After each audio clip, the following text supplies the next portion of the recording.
Gloria al Signore. Leggeremo il Vangelo secondo Giovanni.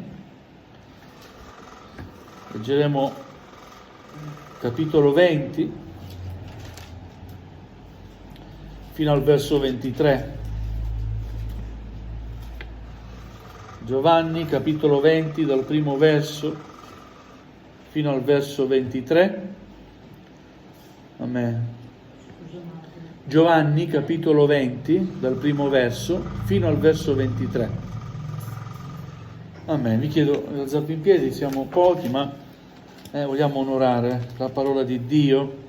Il Signore sia lodato. Amen. Il primo giorno della settimana, la mattina presto, mentre era ancora buio, Maria Maddalena andò al sepolcro e vide la pietra tolta dal sepolcro.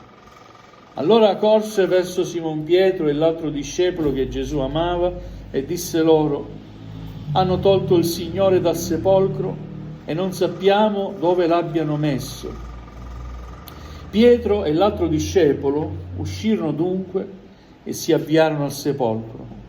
I due correvano assieme, ma l'altro discepolo corse più veloce di Pietro e giunse primo al sepolcro e chinatosi vide le fasce per terra, ma non entrò. Giunse intanto anche Simon Pietro che lo seguiva ed entrò nel sepolcro e vide le fasce per terra e il sudario che era stato sul capo di Gesù, non per terra con le fasce, ma piegato in un luogo a parte. Allora entrò anche l'altro discepolo che era giunto per primo al sepolcro e vide e credette, perché non avevano ancora capito la scrittura, secondo la quale egli doveva risuscitare dai morti. I discepoli dunque se ne tornarono a casa. Maria invece se ne stava fuori, vicino al sepolcro, a piangere. Mentre piangeva si chinò a guardare dentro il sepolcro, ed ecco vide due angeli vestiti di bianco, seduti uno a capo all'altro, ai piedi, lì dove era stato il corpo di Gesù. Ed essi le dissero: donna, perché piangi? Ella rispose loro: perché hanno tolto il mio Signore e non so dove l'abbiano deposto. Detto questo si voltò indietro e vide Gesù in piedi, ma non sapeva che fosse Gesù. Gesù le disse: donna, perché piangi? Chi cerchi? Ella, pensando che fosse l'ortolano, gli disse: Signore, se tu l'hai portato via, dimmi dove l'hai deposto e io lo prenderò. Gesù le disse: Maria. Ella, voltatasi, gli disse in ebraico Rabbuni, che vuol dire maestro.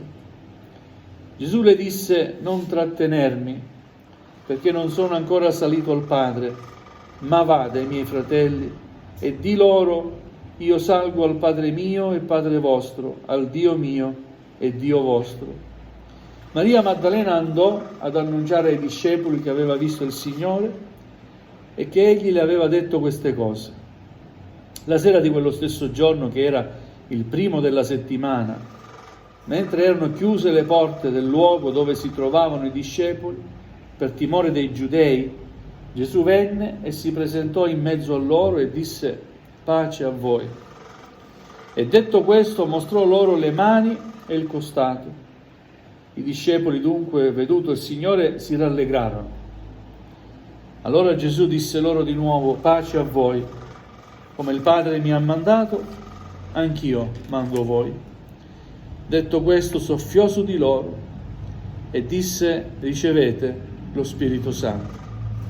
A chi perdonerete i peccati saranno perdonati, a chi li riterrete saranno ritenuti. Amen. Fin qui la lettura della parola del Signore. Accomodatevi. Gloria a Dio. Questo passo ci racconta la risurrezione di Gesù. Gesù è risorto. Amen.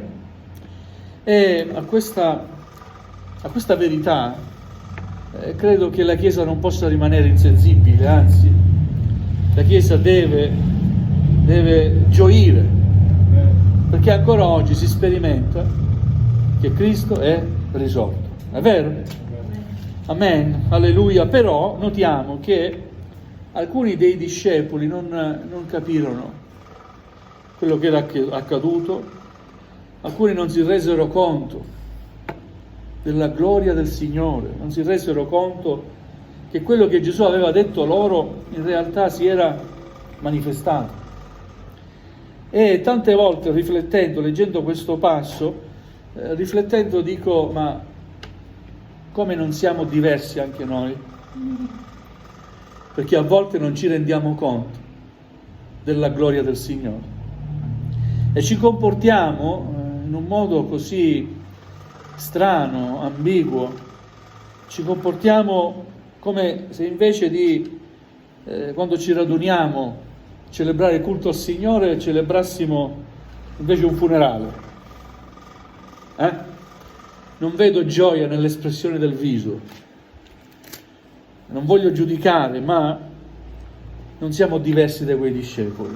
Il nostro culto è offerto a Dio Padre, che è vivente, nel nome del Figlio suo che è risorto. Amen. E noi dobbiamo realizzare la presenza del Signore ogni volta che ci raduniamo. Alleluia. Maria Maddalena, abbiamo letto, andò al sepolcro e vide la pietra tolta dal sepolcro. La prima cosa che pensò è, vedendo che non c'era più Gesù, hanno rubato la salma del mio Signore. Ma non era così. Gesù era risorto. Amen. Andò a raccontare ai suoi discepoli. Non c'è più Gesù nella tomba. Pietro e l'altro discepolo, diciamo che Gesù amava, parla di Giovanni, ormai aveva questa etichetta, l'apostolo che Gesù amava, perché era considerato come quello che era amato di più dal Signore, ma non era così. Gesù amava tutti allo stesso modo, come ci ama tutti allo stesso modo. Però era quello che sentiva di essere più vicino al Signore. E allora questi discepoli corsero per vedere quello che gli era stato raccontato da questa donna, da Maria Maddalena, e correvano tutte e due, ma ci fu uno che corse più veloce. Giovanni fu spinto da una curiosità maggiore e andò a vedere, constatò anche lui che non c'era Gesù. Si abbassò, non osò entrare e vide le fasce a terra. Poi arrivò Pietro, anche lui si abbassa e vede anche lui le fasce a terra e il sudario, che non era con le fasce buttato a terra, ma era piegato in modo ordinato e posato in un altro posto. Alleluia, in tutte le cose Dio è ordine, anche in queste cose. Mi fa pensare, questo sudario piegato in modo ordinato e posato. Gloria al Signore. Tornarono agli altri discepoli, ma Maria Maddalena rimase lì a piangere, a disperarsi. Alleluia. Ma i credenti che realizzano la presenza di Dio, che realizzano che Cristo è vivente, possono mai rimanere così angosciati? Io credo di no. Qualunque cosa possa accadere nella vita, bisogna sempre dare gloria a Dio. Può capitarti, non so, qualunque cosa, ma la verità rimane che Cristo è risorto ed è morto per te. Amen. Che la tua vita è in mano sua. Alleluia. Amen. E tante volte invece siamo sempre increduli, nonostante anni di fede, nonostante abbiamo visto cose grandi. Amen. Però il Signore è buono. Amen. Viene incontro alla nostra pochezza, viene incontro a quello che noi siamo, non ci lascia, non ci abbandona. Lui sa che abbiamo bisogno ancora di certezze, perché siamo miseri. Amen? Siete d'accordo? Amen. E così, mentre pensava Maria Maddalena di essere sola, invece c'erano due angeli con lei e gli dissero: perché piangi?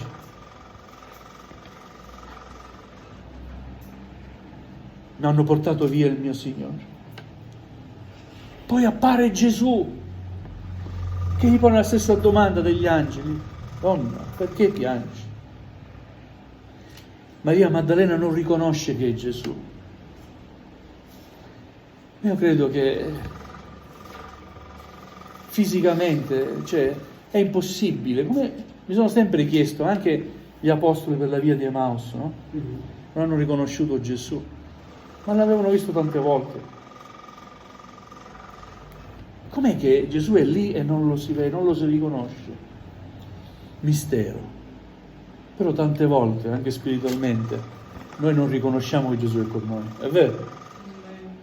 Gesù ci parla, ma non accettiamo la sua parola. Gesù vuole darti quella consolazione di cui hai bisogno, però la si rifiuta. E mi chiedo, ma perché? Perché? Io ho trovato la risposta poi più avanti, leggendo. Ho trovato la risposta in quei discepoli che erano chiusi. Erano insieme, ma erano chiusi per paura. Però Gesù apparve loro lo stesso. Amen. Tante volte siamo riuniti insieme, ma siamo chiusi.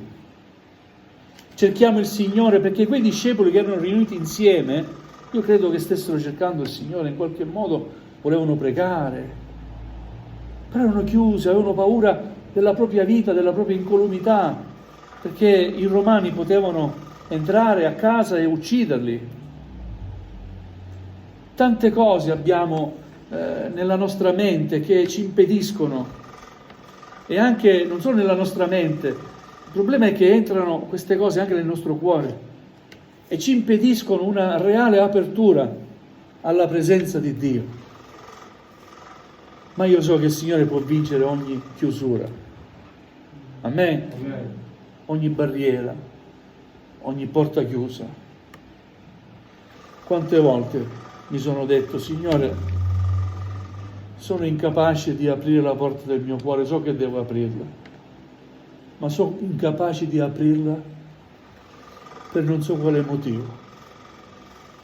Ma io ti chiedo, Signore, di aprirla tu quella porta. Amen. Amen. Personalmente ho dato il permesso al Signore di forzarmi. E gloria a Dio quando gli ho detto al Signore: Signore, entra nella mia vita. C'erano tante cose che mi impedivano di realizzare la presenza del Signore. E invece adesso basta un cantico, che lo ricanterei 1000 volte. Amen. Alleluia. Basta anche una preghiera, stare insieme, pensare che Gesù è qui. Al solo pensiero che Gesù è qui mi fa star bene. Gloria al Signore. E allora, come Chiesa, stiamo vivendo forse un periodo di chiusura. Vedo che molti sono chiusi e tengono per sé i problemi che hanno. Tante volte come pastore gli chiedo: ma come va? Va tutto bene. Meno male che va bene, pensa se andava male, no? Signore, con un sorriso riusciamo a farlo. Come va? Bene. Ammazza. E se va male come va? Fratelli, dobbiamo gioire nel Signore. C'è qualcosa che ti impedisce di realizzare la presenza del Signore? Chiedi aiuto in preghiera. Aiutatemi. Amen.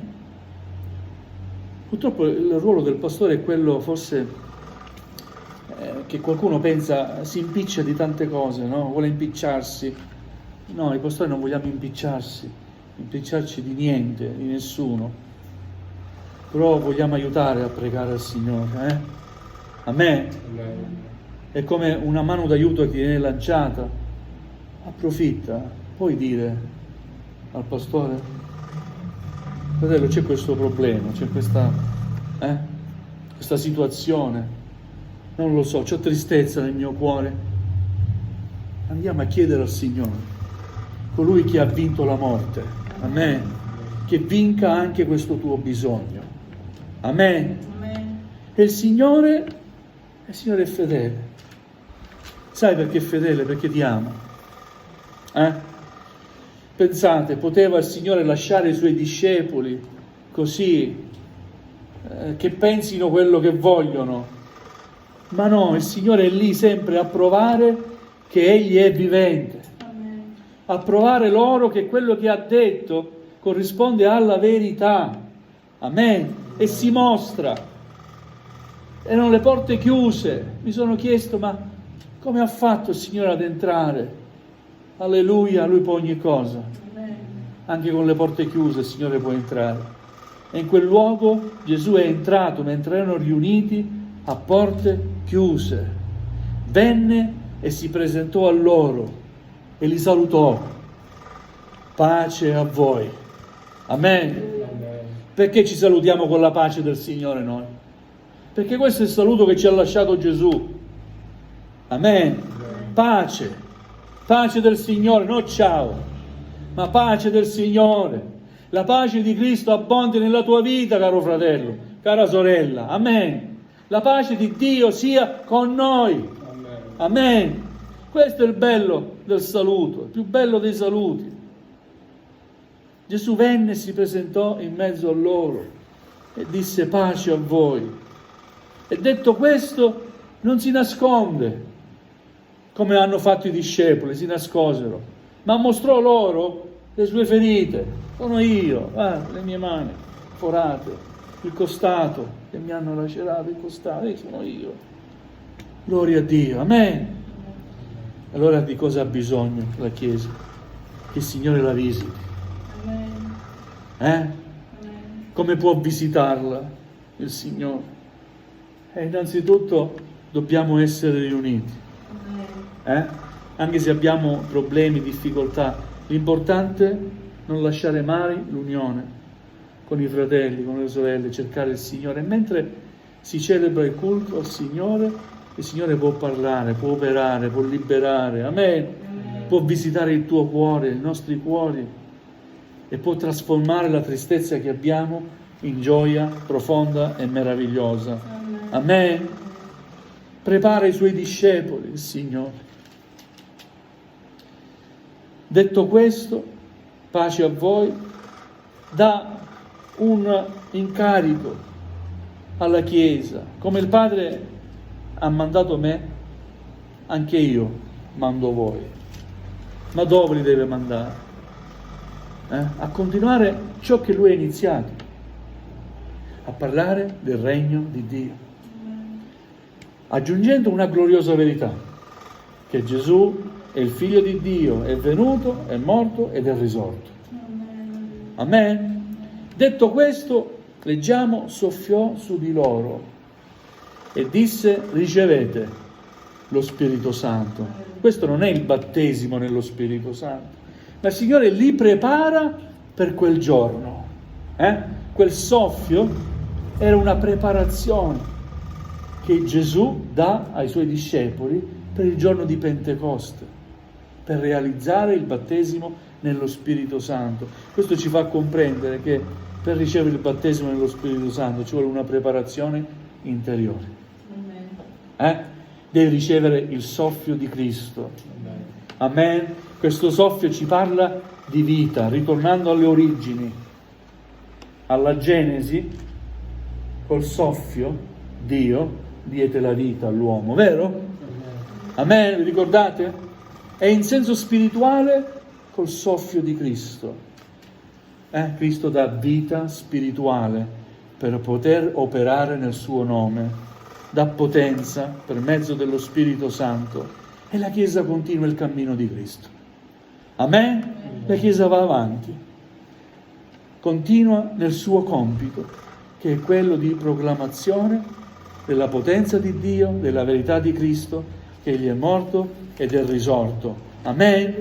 La Chiesa predica Cristo crocifisso, sapienza e potenza di Dio. Amen? Come credenti abbiamo una grande responsabilità: vivere ogni giorno che Cristo vive in noi. È risorto il Signore. Coraggio, cos'è che ti intristisce? Qual è il tuo bisogno, la tua condizione? Perché non realizzi la gioia del Signore? Frequento la Chiesa da tanto tempo. Sì, ma la frequenza della Chiesa non ti dà la vita eterna. Amen. Ci deve essere qualcosa dentro di te che è agito, ha cambiato quello che eri. Devi poter dire: sono una nuova creatura, non sono più io che vivo, ma è Cristo che vive ora in me. Alleluia, amen. Dobbiamo poter realizzare Gesù che vive, che parla nella nostra vita. Devi poter essere sicura che quando preghi il Signore è lì ad ascoltarti. Amen. Alleluia, anche se non vedi realizzarsi subito l'esaudimento della preghiera, ma dentro di te devi sentire la certezza che Cristo ti ha ascoltato. Amen. Che Gesù ha chinato il suo capo, ha preso in carico il tuo bisogno ed intercede presso il trono di Dio. Amen. Alleluia. E questa certezza ci dà la gioia. Non vogliamo rimanere dei credenti che si abbassano e guardano sotto e hanno paura di entrare. Si accorgono che è la verità, che c'è potenza, ma non vogliono realizzare per paura questa potenza di Dio. Non accontentarti di vedere le fasce. Capite cosa voglio dire? C'è molto di più. Non accontentarti di vedere il sudario che è stato piegato e portarti dentro di te questa cosa, ma chissà cosa è accaduto. C'è molto di più, c'è una spiegazione di natura spirituale. Amen. Tu puoi realizzare la gioia di Cristo, la vittoria che Cristo Gesù ti sa dare. Puoi essere un credente vittorioso e gioioso se tu lo vuoi. Se non lo vuoi, rimarrai sempre un credente deluso, triste, col sempre senti il bisogno di ascoltare la parola di Dio, però ti fermi lì, non fai nessun passo avanti, non realizzi la vera gioia che Cristo è risorto. Amen. E che bisogna andare avanti. Amen. I discepoli dovevano capire che adesso dovevano andare avanti. E noi dobbiamo comprendere che la Chiesa di Cristo deve sempre andare avanti. Non saranno i problemi, le difficoltà a fermare l'opera di Cristo. Anzi, certi problemi e certe difficoltà ci aiutano a vedere ancora una volta quanto è grande il nostro Signore. Quindi non sarà l'incredulità, non sarà le nostre chiusure, non saranno le tristezze e gli errori che ci portiamo dentro perché non siamo riusciti a confessarli al Signore. Anche queste cose bloccano il nostro rapporto con Dio, sono come un muro tra noi e Dio, ma vogliamo confessare al Signore ogni miseria che abbiamo. A volte anche con vergogna, però sapendo che dopo esserci aperti al Signore c'è il suo meraviglioso perdono che realizziamo nella gioia che il Signore ci sa dare. Amen. Alleluia. Quindi non vogliamo tenere le porte chiuse, vogliamo aprire le porte del cuore al Signore ancora in questa mattina. Lasciamo che Egli si mostri a noi. Amen. C'era qualcuno che era assente ed era Tommaso. Non fu presente. Poi gli raccontarono a Tommaso che Gesù era apparso, era venuto lì mentre erano le porte chiuse, e Tommaso disse: se io non tocco con le mie mani, non metto le mie mani sulle sue ferite, io non crederò. E poi Gesù si mostra: ecco, guarda le mie mani, le mie ferite. E con vergogna Tommaso disse: Signore mio Dio. Gloria a Dio. Cosa voglio dire? Che quando si è assidui, si è presenti, non si perde nulla. Ma quando non si è presenti, a volte in una particolare in particolare incontro, un particolare culto, non lo so, il Signore a volte benedice in modo particolare, no? E tu non ci sei, tu perdi qualcosa. Amen. Vogliamo essere presenti. Il Signore ci benedirà, è suo desiderio, è suo interesse benedire i suoi discepoli. Amen. E nonostante le nostre debolezze, Egli che ci ama così tanto viene incontro a quello che sono le nostre debolezze e si mostra in tutta la sua gloria, scendendo ai limiti nostri. Amen. Gloria al Signore. Vogliamo dire grazie Gesù con tutto il cuore. Questa mattina vogliamo veramente aprirci al Signore, anche se siamo pochi, molti sono ammalati, qualcuno è in ferie, vogliamo presentarci al Signore così come siamo e vogliamo dire: Signore, visita il mio cuore, entra dentro di me, confessa al Signore quello che tu sai, che ti blocca, che ti ferma, permetti al Signore di poter fare l'opera sua nella tua vita. Amen. Vogliamo alzarci in piedi, gloria al Signore.